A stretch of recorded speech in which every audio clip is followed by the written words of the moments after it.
Joseph Frerichs, thank you so much for coming on today. I am really glad to have this opportunity to talk with you and catch up with you. I just think you guys got a really cool ministry. You got a really cool story that I think a lot of people will really be able to connect to and find interesting. Very different from my own because it involves sports. And so I think that's going to be really great for people to see and to hear. And yeah, thank you so much for coming on. Thank you for being the guinea pig for recording this on video. So this might be on the YouTube channel and also on my my mission focus Facebook page. Hopefully, if everything goes well. If not, this is just on Spotify and Apple Podcasts. So we'll see. But yeah, Joe, thank you so much for coming on. If you would mind, or if you don't mind, if you could just quickly introduce yourself and we'll get this conversation going. Yeah, well, first of all, thank you so much for having me. I'm super excited to be able to be here and share a little bit about our ministry. My name is Joseph Frerichs. Um, I grew up as an MK here in Peru. My parents moved to Peru when I was 4 years old. And then I lived here until I was about 19. When I was 19, we moved back to the States, started college. Um, I got married there. My wife is Kimberly. She's really, really awesome. Just super, super excited about all of the sports ministry. She loves volleyball, which the two biggest sports here in Peru are soccer and volleyball. So for me, that's really exciting to see. Lord willing, down the line, we'll be able to do more stuff with volleyball as well, not just soccer. We have two kids. My daughter is Sadie. My son is Roman, and they're both here with us. Just getting adjusted little by little to life in Peru. We moved here about 5.5, 6 months ago now.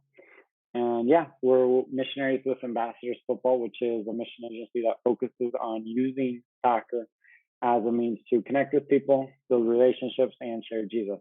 And so that's our whole goal, using soccer to share the gospel. That's really cool, and I love that.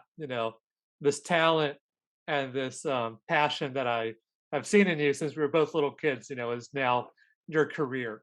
And speaking of that, can you take us on your soccer journey a little bit?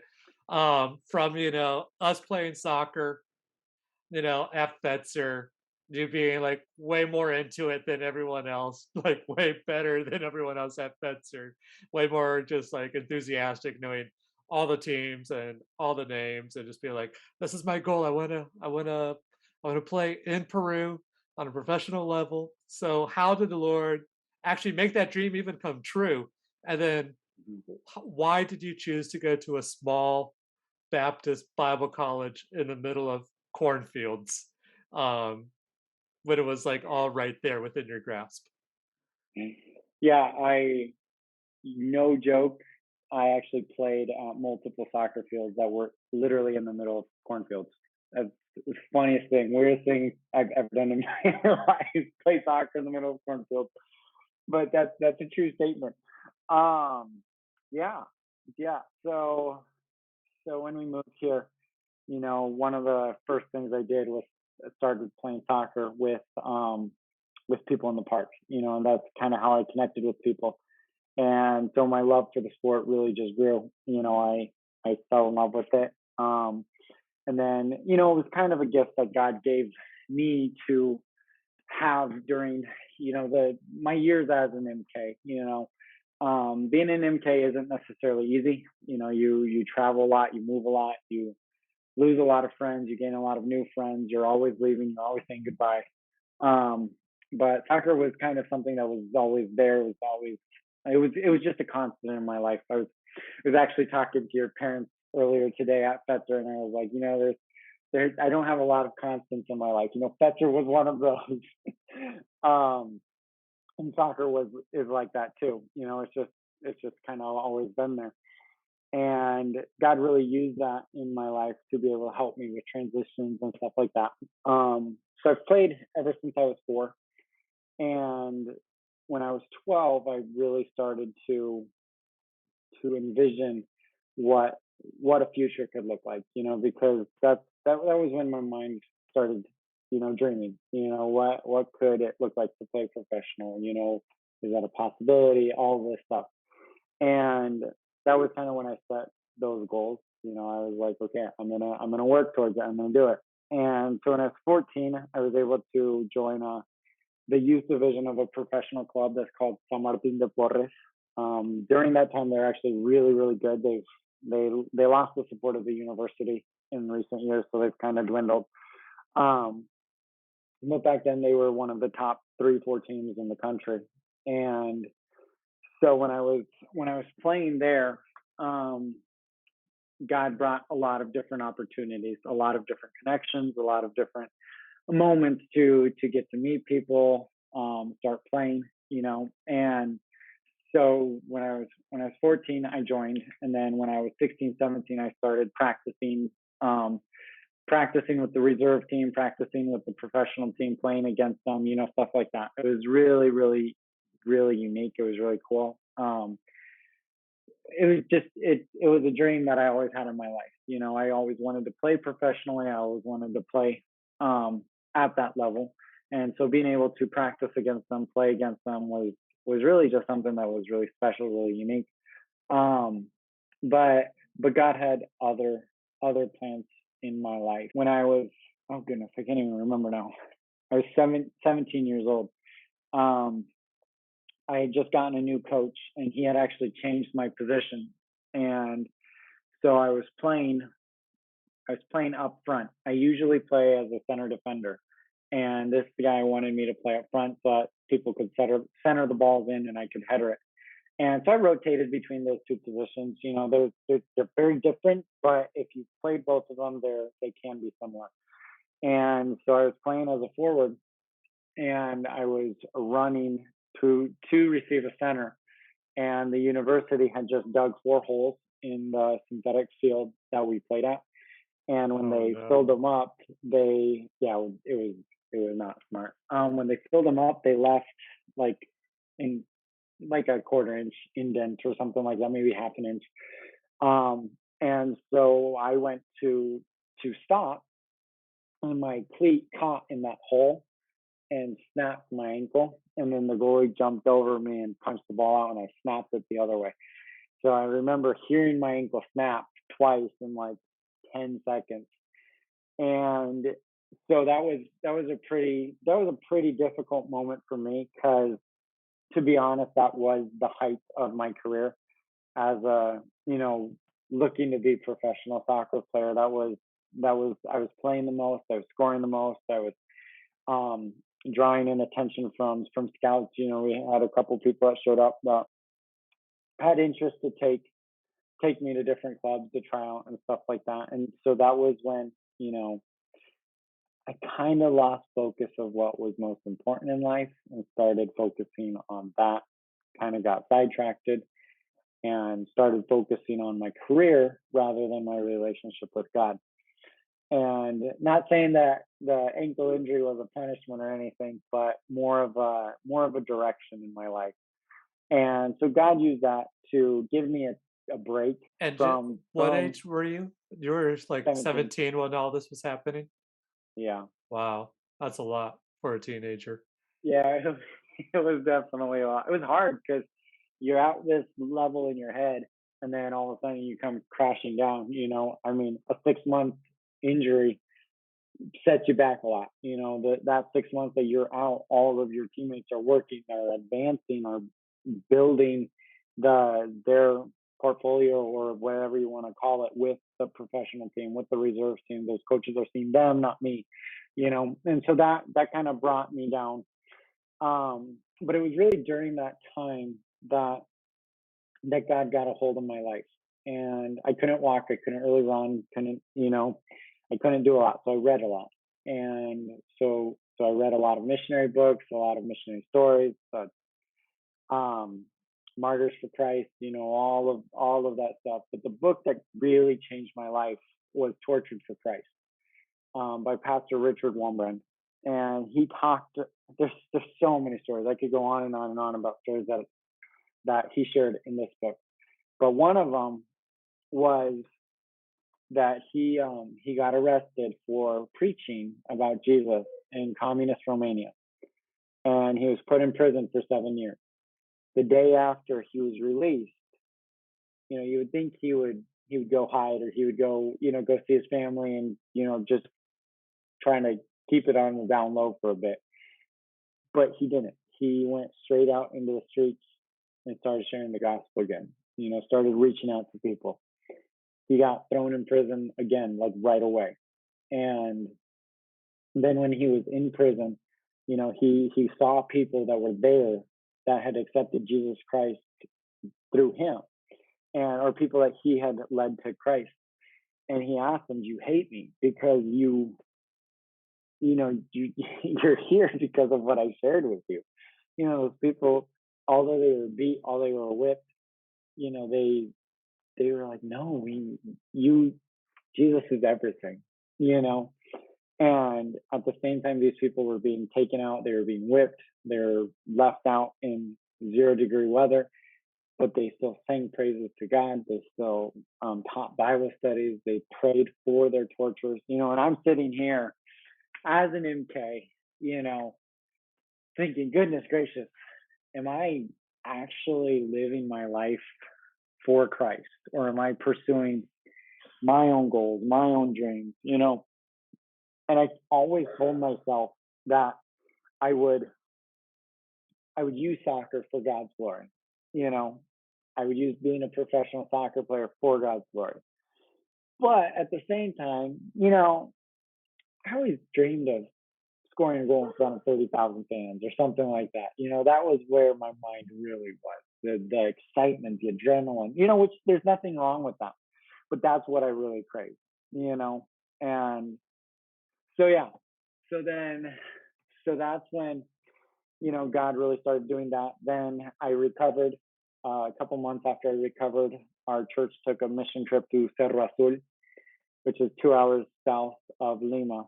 And when we did that, we had all of these movies, but we didn't have anything that really reached the men of the town. And so we looked over, and there's a whole soccer field. And so we were like, okay, we're going to put on a tournament, and we're going to go share and try to get all these people. So one day we planned it. We printed out the flyers, and then the very next morning, a friend of mine, Mateo, we got in a moto taxi and went around the whole town, just kind of throwing out these flyers. Wait a second. Wait a second. I got a decent chunk of audience, my itty bitty audience, that are in the states, and they have no idea what a moto taxi is. Could you Uh, please elaborate for yeah, for the I'll viewers explain it up how I north? explained it to our churches in the states. Um, so a moto taxi is this beautiful invention in Peru that it's a motorcycle with a bench on the back. And so basically you can fit anywhere from 3 to about 30 people on it, because it's Peru, they're crazy. Yeah, and it's not like they soup up the motorcycle or change the horsepower Nope. or anything. It's just a normal chunky motorcycle with its steel plastic wagon jerry rigged onto the back. Yeah, All right. Anywho, they're anywho. super fun. Oh yeah, they're a blast. Um. You feel like So, you're gonna fall out the whole time. oh yeah, it's cheaper than a chiropractor though, and you get about the same results. Anywho, so you and Mateo, you have this idea, like Hmm. there's nothing for the men. They're what would they do here? They're kind of bored. To be honest, you might have been a little bit bored. No, not really. But you pass out No, the we had a bunch flyers. of You're kids on the programs. Oh, okay. You're with the kids program. Okay, okay. So you get on the moto taxi. Now we all know what that is. And so, what are you doing on the moto taxi? So basically, we went around with a megaphone and just kind of shared what we were doing. We were just kind of screaming the whole way around the town. Sharing that we were having a tournament. That day, it was a Saturday, so we stopped at 3 different parties where there were just guys. I mean, there were like 10 to 15 guys sitting around drinking beer, watching a soccer game. And we talked to them, and like, this is what we're doing. So by the time Mateo and I got back, there were already 40 guys there. So this is like, I mean, 2 hours going around doing this. By the time we get back, there's already 40 people there.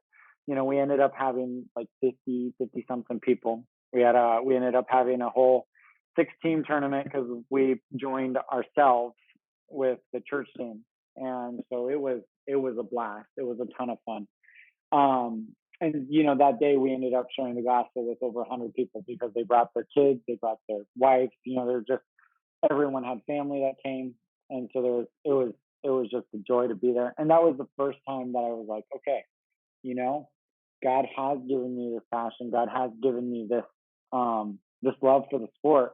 Maybe there is something we can do with soccer for God's glory. And so that was where I really started pursuing the idea of sports ministry and what that would look like. And so is that kind of why you decided to go to the States to a Bible college in city of nowhere, Iowa? Was in order to So, develop like the missional skills? so I decided to go to the States for college, and I wanted a good Bible college. And to be completely honest, and no offense, faith wasn't the first on my list because it is a lower level soccer. It's not the highest option that I had. There were a couple colleges that did offer scholarships that were there that would have been a little bit better level. And so I did pursue those. Couple of them they just fell through, and then there was one that just when I looked at it, doctrine didn't really line up with where I was at. And if I'm giving up playing professional soccer, soccer was the one thing that I could compromise on and not doctrine and not the lessons that I was going to be getting. And so when it came down to it, the coach from Faith during that time was someone I had known for a long time and really loved, really respected him.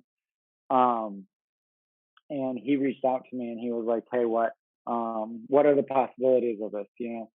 And so it was kind of through talking to him and seeing what Faith offered, the classes that I did want to pursue, that I did want for, I've already had the soccer background. I really wanted good doctrine classes, good teaching classes, just all of that stuff. And so yeah, that's how little by little I ended up going to a college where instead of playing in dirty old Lima, I was playing in the middle of cornfields. Would you say that at Faith Baptist Bible College of Ankeny, Iowa, that you did find the solid biblical teaching you were looking for? Oh yeah, oh yeah, I loved it. I loved it. Yeah, the lessons, the classes were amazing.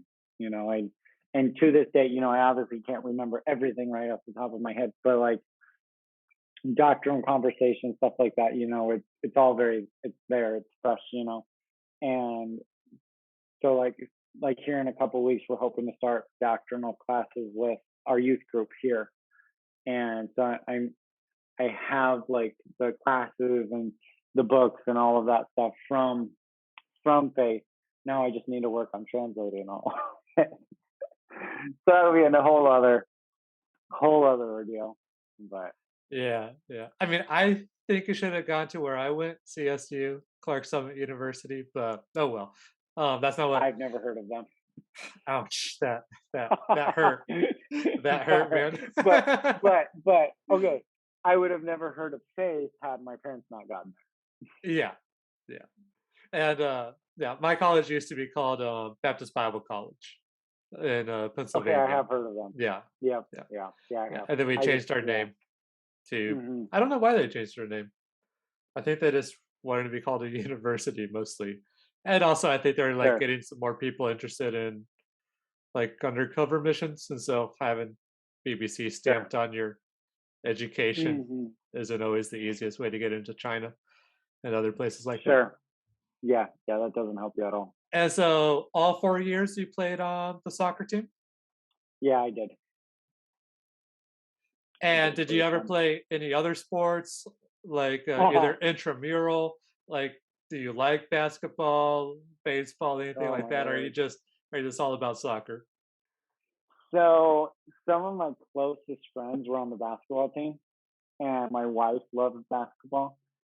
So I did try on the intramural stuff, and So, okay, because of my footwork, because I can play and move with soccer, and I can get around people pretty well with basketball, and I can pass really, really well. But I cannot shoot to save my life. So, like, my wife makes fun of me all the time. Oh, my wife Kimberly's saying that I can shoot well. Sometimes it goes in. I just look really bad doing it. So yeah. So I feel like I can get underneath the hoop and then I can be there for an hour trying to get it in. It just doesn't. But so I stuck to soccer. Yeah, that makes sense. I stuck with non-sports. Even though, actually, I take that back. There were a few times we played around in the gym and, just like a little bit of indoor soccer or whatever, like really casual, not even intramural, just like people Hmm. bored, just like, hey, let's go play some soccer. And I remember playing, and it was like really athletic girl. I don't know what team she was, if she was on a team or just really athletic. She was like, oh, that's right. You grew up in Peru. I've been trying to figure out why this nerdy fat dude that I've never seen play is actually like at the level he is at. Like, Uh huh. so That's and then hilarious. that just cracked me up. I'm like, well, good. At least out of all the chubby, Uh overset huh. You nerds, stood out. I stood out, and that made me feel pretty good. And I still live on that backhanded Yeah. compliment Hold till on this to that. day. That's funny. That's awesome. And so let's talk about ambassadors. So this is an entire mission organization Mhm. centered around sports, or is it specifically soccer? Yeah. Ambassadors football is centered around that, using soccer as a means to share the gospel. Like soccer is just the tool to reach people, to connect with people, And one of the things that we've seen is soccer is a universal language. We were just talking about basketball and volleyball and other stuff. Volleyball is kind of the same as soccer, where it is universal. But soccer is just the biggest sport in the world. Everyone connects with it. Everyone, you can go somewhere and just start playing and you don't even know the language, but you're friends with the person at the end. I that's partially how our church here ended up starting. You know, we um we moved to Sol de la Molina and I started playing just pichanga, pickup games at the park right here by Fetzer. And we started meeting people, and from that we started Bible studies, and then from there we started more Bible studies, and then all of a sudden we were like, okay, hey, we have like 4 or 5 families here. And so then we started that church, and it's just stuff like that. Ambassadors realize that soccer is a way to build relationships, build connections with people that you may not be able to bring into a church any other way. There's millions of people in this city, and all those millions love soccer, and all those millions need Jesus. And so our goal is to through the sport that they love, through the God they worship, you know, try to connect with them to be able to share about the one true God and the only one who can save them from eternal damnation. And so that's what we've been doing. Right now we're working mostly with kids. Um, we have clinics, camps, tournaments, everything, just to best reach communities. Our main goal is to partner with local churches. Since we aren't a church ourselves, we partner with local churches to help them reach their immediate communities, because our goal is to see those communities, or sorry, to see the churches reach their communities, see the communities start going to the churches grow, and in turn reproduce and start more churches. So it is the growth of local churches, but not just a local church, many local churches. Right now we're working with um, two every single week, one in El Agustino, one here in Sol de la Molina.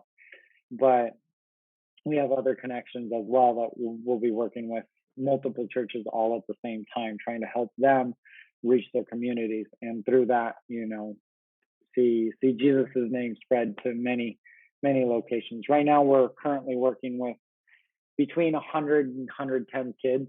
Um, so that includes parents that go. We've been building relationships and friendships with them as well, and so we're just hoping to see that expand little by little. We're looking to increase more here in Sole La Molina, doing more camps and more clinics with them. Camps are a lot of fun. Camps are during vacation time. We'll have like a whole week where we work with kids for about 6-7 hours a day. They just come to the soccer field. We go through like an hour and a half training session. Then half an hour to 45-minute Bible time, which is just so much fun. Then we do a little bit more soccer, then we do a worship time, and then finish with games. And there's different setups to it, but yeah, those are a lot of fun. So we're looking at doing a couple more of those in the coming months. That's really exciting. And it's really fun. And I might have said this on since we started recording, or it might have been on like the 20 minutes that we lost at the beginning. But I really have enjoyed looking at your and your wife's Instagram stories and just like watching all the drills and watching, they just like go full coach on these kids. Hmm. Um, in some ways, do you see yourself as kind of like a spiritual mentor or a coach to, all 100 or 110 to different degrees? So so the way we kind of do things is we have a group of coaches um, that help us with stuff. And so, I mean, coaching in El Agustino, we have 40 kids at a time. So coaching 40 kids at a time is extremely complicated for one person. Um, so what we try to do is we try to divide it into teams. And so usually I have 14, 15 kids of my own every single weekend. The last with El Agustino, it's a little bit different because both of my main coworkers have been out of country working in camps for the last month and a half, 2 months. And so I actually had most of those 40 kids myself, by myself, with a volunteer or something like that that would go and help me. But that was different, because I did have Bible time with all 40 of those kids. I was the one coaching them, and so, we were talking about like our agreement with the municipality there is coming up. It's ending here in a couple weeks. We have like 5 weeks left. And so we were talking about that, and I was that kind of hit me. I was like, goodness, that is coming to an end. I really want to push that because I've grown very connected to almost all 80 of them, because I had them by myself for 6 weeks, and that just you get close to people, you really start caring for people, and I've seen them grow not only in soccer but in stuff spiritually. We've been working through a lot of values with them currently. When we started again, we're going to start through a different study. Something that I've been able to work on. I've started it, and then I'm going to be working on it in the next couple of weeks to build it up to that point. But just doing more specifically Bible stories, and especially focusing in Genesis. So, and then with the kids at Fetzer too, those there've been like 12 or 10 to 14 kids each age group, and so yeah, that's the people that were closest in my life, growing up were always my coaches, they were my mentors. And then, kind of going back to what I was saying about faith, that was one of the reasons why I did choose faith, because Coach Backus was there, and he was that to me. And so that's what I want to be to these kids. Anyone can be a coach, but to be able to be a spiritual leader and a coach, that just carries a lot. Um, in my life, it carried a lot of weight, and so I hope to be able to be that to all these other kids. So, That's really cool. And I and from what I've seen, You are, and you guys are doing some really awesome stuff there. You've been fresh on the mission field, well, as an adult for about 6 months, you said, right? Something like that, yeah. And so if you got a little bit more time, I would like to talk about, and we both grew up as missionary kids, right? Mhm. Both of our dads were church planters, right? That was also Mhm. your dad's main focus, right? Yeah. And so more and more I'm starting to realize like these different trends, and I don't know if we can like call them new or just like new to us. But it does seem like more and more missionaries are coming with like a specific skill or advantage or a thing, right? Rather than just coming down just as church planters. You know what I mean? Like you in soccer, right? Ambassadors football, it's all about, how to use soccer for God. My school, Nick's Mhm. Network of International Christian Schools. Let's get as many Christian schools in as many weird countries and use that to reach out and evangelize and Mhm. disciple through there. And then, like don't like you are, doing a lot with your church, you're doing Bible studies and everything, but it's a little bit different than maybe how our parents did it or how many people Yeah. that that when they hear missionary, they probably don't necessarily think about what we are doing. Have you been noticing Mhm. that, or is that just like am I just now realizing it late to the party? I think it is a newer thing. Um, you even while we were raising support, a lot of people were like, "Wait, you're doing what?" And especially in the states, soccer isn't the biggest thing there yet, but kind of when they would hear the amount of kids you can reach, the amount of stuff you can do, that people would really see, that is something that we could really, really get behind. And so, I mean, sorry, there's so many other ministry opportunities, that it doesn't have to just be church planting. For goodness, I grew up as a church planting MK, so I know it, I love it. I dream of being a part of a church plant in the future, especially maybe a church plant sent out through our church. But I just encourage people to use, like specific skill sets that God has given them to reach people. Mine was soccer, soccer and evangelizing. Those have been the two things I've been passionate about my entire life, and God allowed me to put the two things together for my entire career, and so that's what we've been trying to encourage people with, because there's so much you can do, and it's talking about the body of Christ, the different people do different things, all over the world. Yeah, I agree, and I do want to circle back to how the churches responded and how that went for you. But just as Hmm. like a quick sidebar, when like we do our best to look into the future, it seems like there's always going to need to be for missionaries like a little bit of something else, right?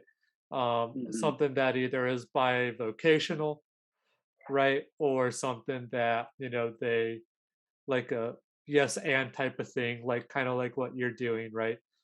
Soccer Sure. and church, because Hmm. it also just provides more variation in the type of visas you can get, right? Hmm. Like I imagine, it wouldn't be too hard for ambassadors if they're, with I don't know, I probably should have looked at their website a little bit more.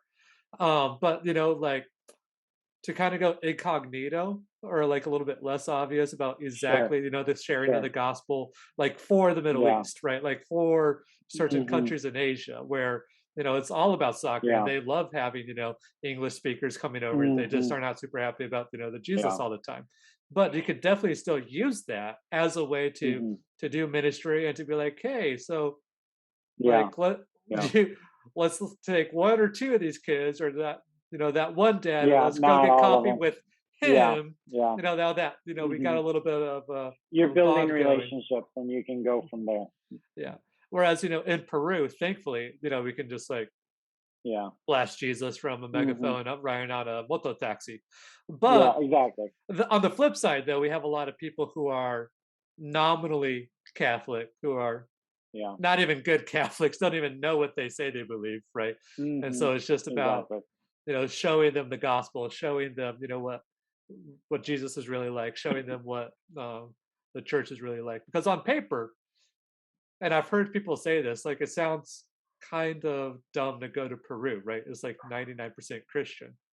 And it's like Mm. no, You really don't know. you Yeah. really need to break that down and look Yeah. at like Yeah. everyone checks off Christianity on all those forums, and then out of Yep. that Yep. percentage, there's only so many that are actually serious about it. And then, Yeah. like, the more And then the I, majority are Catholics, and yeah, and like yeah. something that I've been realizing more and more, like through my school, is just how different that term Catholic can be. So Hmm. it Yeah. it's almost like It's not necessarily a binding term. I would yeah, say. it can be almost anything. Like you can have like straight up like ancient Inca magic involved in your Oh yeah. Catholicism, all the way to being like Haven't kind heard of of that one yet. Baptist, Yeah. and it's Yeah. like so just a wide variety of everything that can fit in there. Like I was talking to one Yeah. student a few years ago, and he's like, "Oh yeah, we're Catholics." I'm like, "Okay, so tell us a little bit about that." He's like, "Yeah, we actually really don't follow the Pope that much at our church." I'm like, "What?" He's Yeah. like, "Yeah, we're like this Isn't that offshoot." central? I'm like, I thought that is like it's supposed to be, but we're like I forget what he said, like apostolic Catholic, and he's like, we don't do a Huh. lot of the Roman stuff, like we don't have a lot of like the Virgin Mary, like we Yeah. don't like. Weird. I'm like, so like what about like grace and works and like that? Is like, oh yeah, like all those are. The more we talked, the more he sounded Baptist, to be honest, That's and it's funny. like that's Yeah. so Yeah. weird and so different from like he sounded not Baptist, but he sounded evangelical. Yeah. And so I was just like, man, there's a lot of different stuff going on like that. Hmm. Most Catholics probably don't even realize, and like Yeah. it just becomes such like a non-descriptor. The Hmm. more I dive into it, the more I learn about it, the more I talk to like grown up Catholics as an adult for myself. Um oh man, what did I say I wanted to circle back to? Oh yeah, churches in the state. Oh, sure. So you guys did deputation, going church to church, place to Hmm. place. Tell us a little bit about that. How long was your deputation? What were like ambassadors' guidelines or requirements for deputation? And how did it go? Explain it to churches like you want to do soccer Yeah. BBS all the time. All year. Yeah. Yeah. Really. Oh goodness. Our deputation was a whole other, just a whole other thing. Um, it was really, really interesting. Um, Basically, so guidelines they didn't necessarily give us too much with that, which gave us a little bit of freedom with raising support. Um, we started out just going to churches, and which just that was all I thought, that was all I knew. That was what my parents did. Granted, over 20 years ago. Um, and so that was what we did. And the first 8 months, we had about 18% of our support come in. And personally, that was really discouraging. That was really hard. We were praying that we'd be able to raise support quickly so we could get here. We wanted to be a part of the ministries. We wanted to be helping. As every missionary does. Um, and it really wasn't until I started reading this book called The God Ask that really pushed me in a lot of uncomfortable ways. Just with being more bold. Not even asking, like, I don't know exactly how to say this, but like at first when we would ask, it was almost like I was always hesitant. I was always concerned. I was like, it's something big.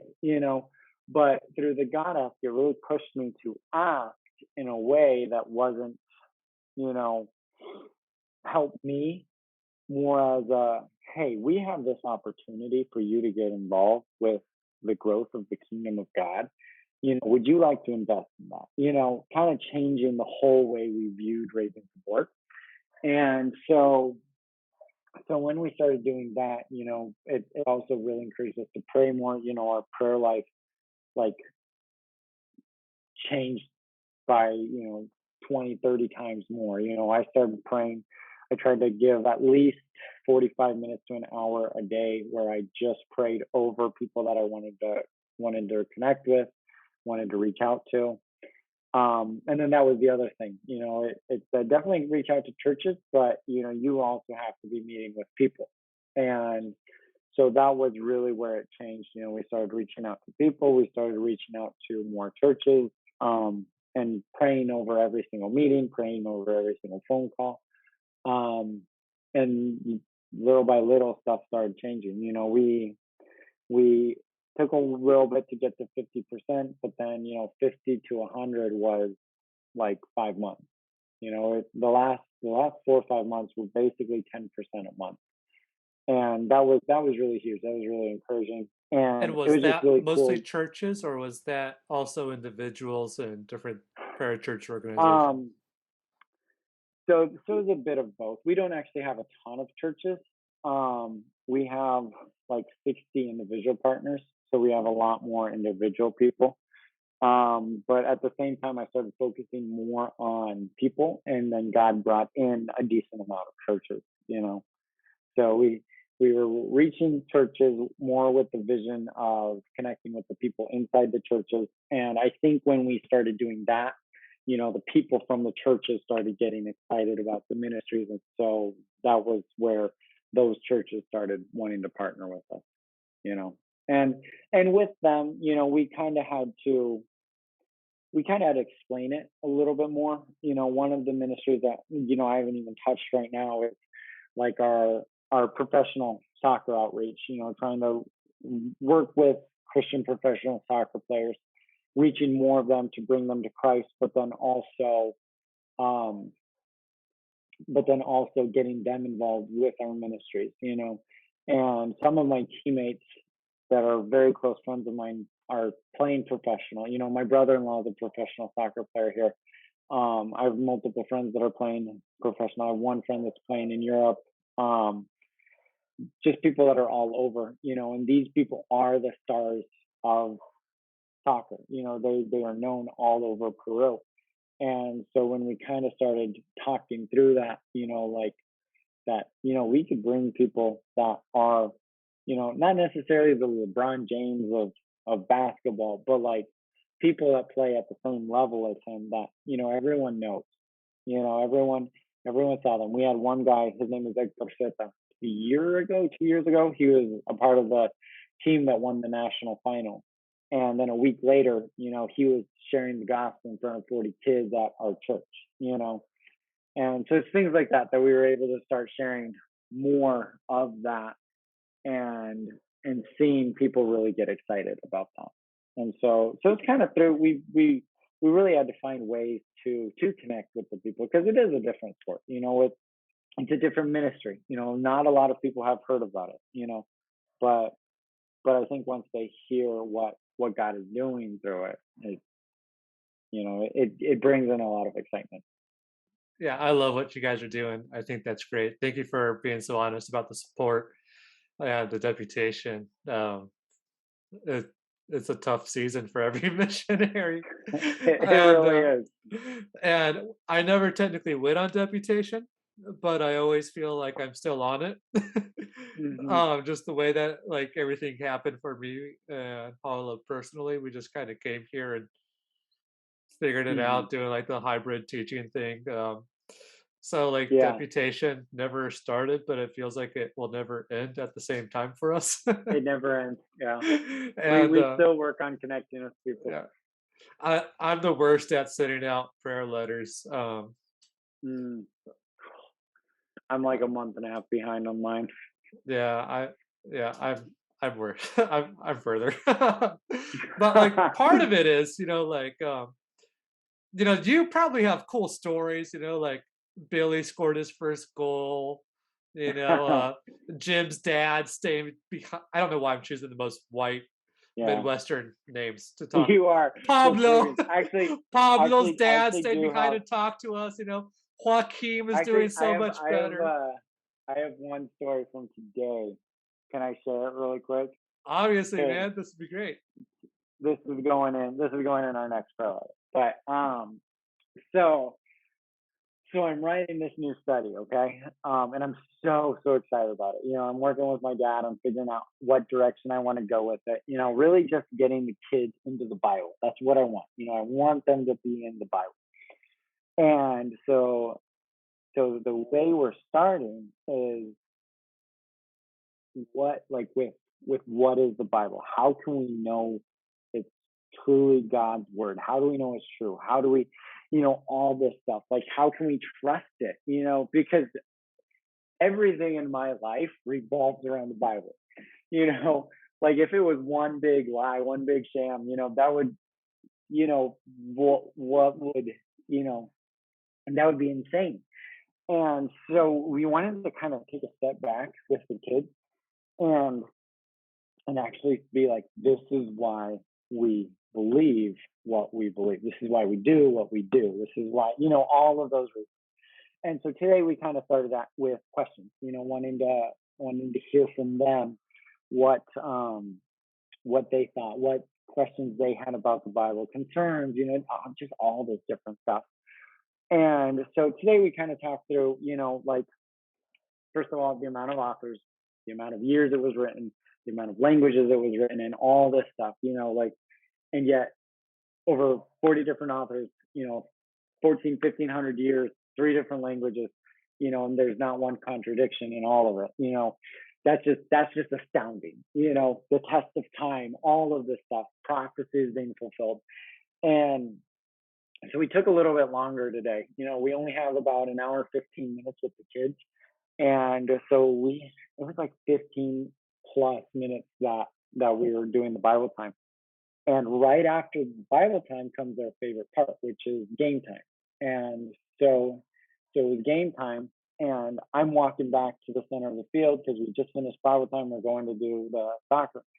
And while I'm walking back, I had like four of the guys like run up to me and started asking me about the prophecies. And they were like, was this one of the prophecies? Was this one of the prophecies? And so like while we're in the middle of the field, instead of playing, which is what the kids always look for, it's what they're always asking for.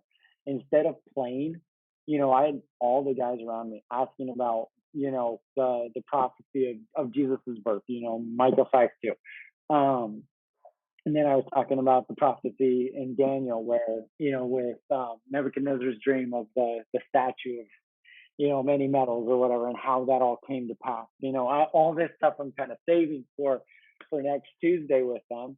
But they're wanting to know, and I'm just like, goodness gracious. As a kid, I don't know if I would have been asking those questions. I would have been the one in the middle standing with my foot on the ball, And oh, dude, I was just blown away. I was like, they're in this moment they're choosing Bible time over soccer, and so that's what everything's all about. Sorry, I just had to share that. That's going Oh, in our next prayer letter. that's awesome. That's awesome. Thanks for the sneak peek about the prayer letter. And kind of speaking of the prayer letter, but maybe not specifically your prayer letters.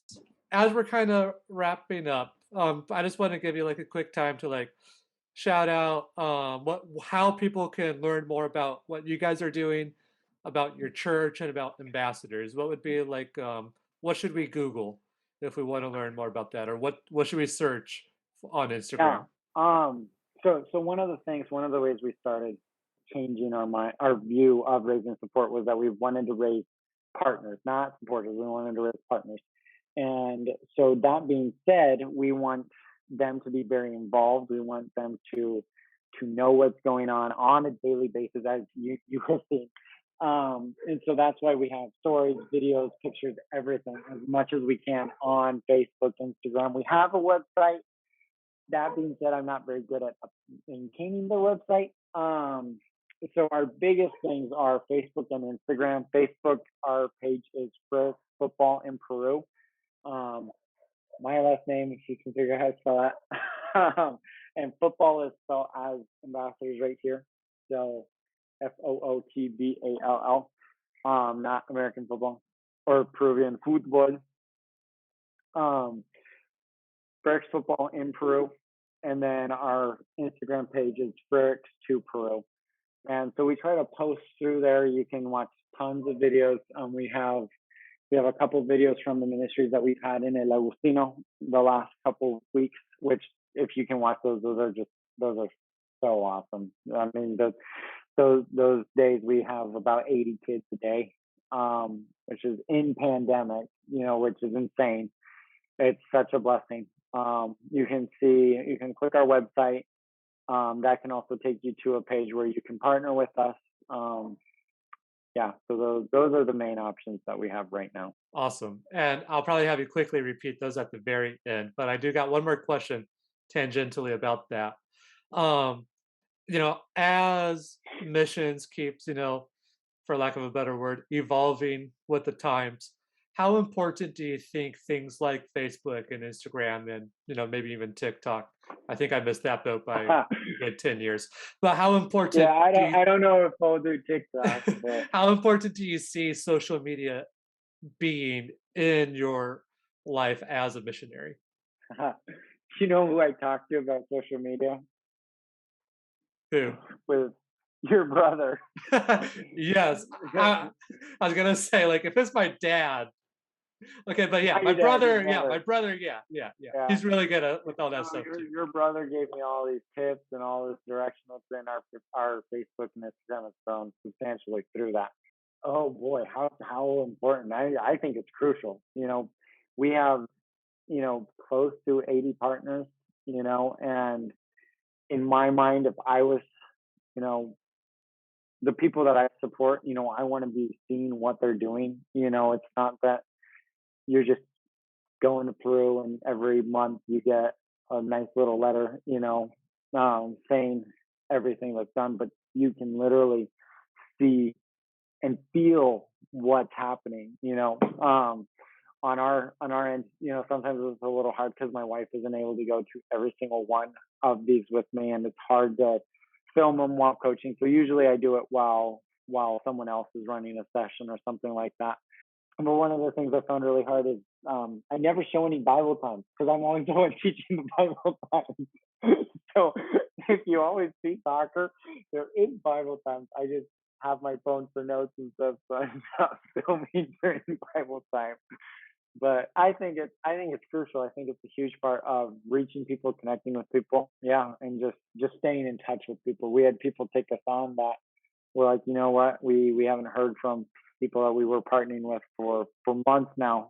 So we're not going to partner with them. So being a missionary that's hearing that, I'm like, okay, I really don't want to ever let that happen on our end. That is kind of one of my goals with this podcast, but ironically, I don't Hmm. know how many people that partner with us listen versus people that just listen and don't partner with us. But Ah, I mean, in a way, if they are listening and if they are praying along, and praying for the people that they bring on, I'm okay.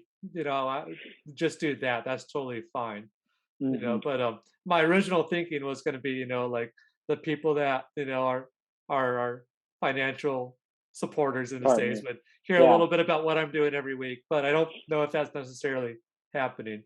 But the results Uh, have been pretty cool. The results, and especially like last year with the pandemic, I think a lot of it helped other missionaries, friends, and families get a little bit of an insight as to what was going on during that time. hmm. Not a lot, not a lot of people, but I think it still is pretty helpful to have that information out there from someone down here.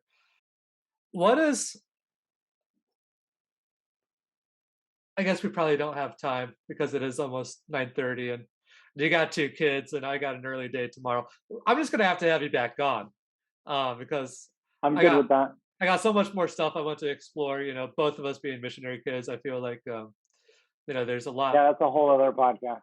Oh yeah, oh yeah, and but this one was really awesome. Thank you so much for your time. Tell Kimberly, thank you for letting me borrow you for such a long time. And yeah, so again, give us your socials, and also give us how to pray for you. Social media, Frerichs Football in Peru on Facebook, Frerichs to Peru, with literally the number two in the middle. On Instagram, uh, prayer for us. We are looking to start a lot more ministries now. The last couple months, it's really been all getting permission through the municipalities, through all of that because of the pandemic. Now we can do stuff. So now that we can, we wanted to start a little slow because I was the only one here. Now that there's other people here, we're trying to start going. We started the two things at Fetzer, and we've had people begging us for more days, begging us for more kids groups and ages and stuff like that. So that would be a really big prayer request just for guidance with that. Yeah, just for my wife, my kids as they learn Spanish, learn their language, and still get adjusted to prayer little by little. Awesome, Joe. Thank you so much. I really would love to have you on again. As we were talking, I just come up with like more and more questions. We barely got to talk about your wife and your kids, and I think that's a Hmm. whole podcast. That people would be really interested in. Like what is it like raising two kids within the first year of ministry. But Yeah, yeah, definitely got to do this again. Thank you so much for your yeah, time. definitely. Thank you so much for Yeah, no, sharing, thank being you. so honest and vulnerable. And yeah, it's great to catch up. Next time I'm out near La Molina, I'll have to send you a text and maybe we can meet up at somewhere again if you're free. That'd be sweet. Yeah, yeah, that'd be great. Thanks for this opportunity, man. Yeah, man. Thank you. Thank you.